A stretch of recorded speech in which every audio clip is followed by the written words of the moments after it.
പിതാവിൻ്റെയും പുത്രൻ്റെയും പരിശുദ്ധാത്മാവിൻ്റെയും നാമത്തിൽ എൻ്റെ പ്രിയപ്പെട്ട സഹോദരങ്ങളെ, 2-ാം സങ്കീർത്തനത്തിൻ്റെ ഹെഡിങ് തന്നെ ഇതാണ്: കർത്താവിൻ്റെ അഭിഷിക്തൻ.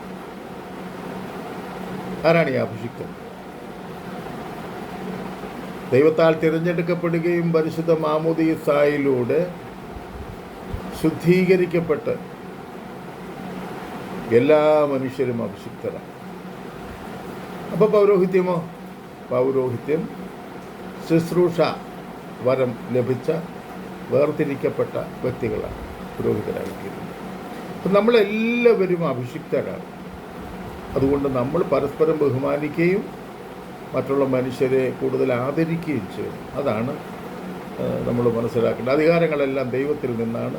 അതുകൊണ്ട് അധികാരിക്ക് അഹങ്കരിക്കാൻ അവകാശമില്ല, അല്ലാത്തവർക്ക് അധികാരിയെ ധിക്കരിക്കാനും പാടില്ല. ഇതാണ് നമ്മൾ തിരിച്ചറിയേണ്ട കാര്യം. എൻ്റെ പ്രിയപ്പെട്ട സഹോദരങ്ങളെ, 2-ാമത്തെ സങ്കീർത്തനമാണ് ഞാൻ വായിക്കുന്നത്. കർത്താവിൻ്റെ അഭിഷിക്തൻ, അതാണ് അതിൻ്റെ ഹെഡിങ്. ജനതകൾ ഇളകിമറിയുന്നതെന്തിന്? ജനങ്ങൾ എന്തിനു വ്യർത്ഥമായി ഗൂഢാലോചന നടത്തുന്നു? കർത്താവിനും അവിടുത്തെ അഭിഷിക്തനുമെതിരെ ഭൂമിയിലെ രാജാക്കന്മാർ അണിനിരക്കുന്നു.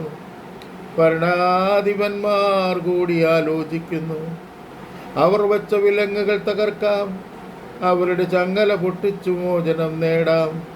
സ്വർഗത്തിലിരിക്കുന്നവൻ അത് കേട്ടു ചിരിക്കുന്നു. കർത്താവ് അവരെ പരിഹസിക്കുന്നു. അവിടുന്ന് അവരോട് കോപത്തോടെ സംസാരിക്കും, ക്രോധത്തോടവരെ സംഭീതരാക്കും.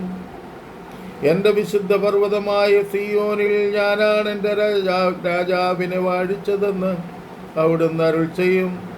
കർത്താവിൻ്റെ കൽപ്പന ഞാൻ വിളംബരം ചെയ്യും. അവിടുന്ന് എന്നോട് അരുൾ ചെയ്തു, നീ എൻ്റെ പുത്രനാണ്, ഇന്ന് ഞാൻ നിനക്ക് ജന്മം നൽകി. എന്നോട് ചോദിച്ചു കൊള്ളുക, നിനക്ക് ജനതകളെ അവകാശമായി തരും. ഭൂമിയുടെ അതിരുകൾ നിനക്ക് അധീനമാകും. ഇരുമ്പ് ദണ്ടുകൊണ്ട് നീ അവരെ തകർക്കും. മൺപാത്രത്തെ എന്ന പോലെ നീ അവരെ അടിച്ചുടയ്ക്കും. രാജാക്കന്മാരെ വിവേകമുള്ളവരായിരിക്കുവിൻ. ഭൂമിയുടെ അധിപന്മാരെ സൂക്ഷിച്ചുകൊള്ളുവിൻ. ഭയത്തോടെ കർത്താവിന് ശുശ്രൂഷ ചെയ്യുവിൻ. വിറയലോട് അവിടുത്തെ പാദം ചുംബിക്കുവിൻ. അല്ലെങ്കിൽ അവിടുന്ന് കോപിക്കുകയും നിങ്ങൾ വഴിയിൽ വെച്ച് തന്നെ നശിക്കുകയും ചെയ്യും. അവിടുത്തെ കോപം ക്ഷണത്തിൽ ജ്വലിക്കുന്നു. കർത്താവിൽ ശരണം വയ്ക്കുന്നവൻ ഭാഗ്യവാൻ. കർത്താവിൽ ശരണം വെച്ച് ജീവിക്കാൻ ദൈവത്തിൻ്റെ പരിശുദ്ധാത്മാവ് സഹായിക്കട്ടെ. എല്ലാവിധ നന്മകളും ദൈവാനുഗ്രഹങ്ങളും.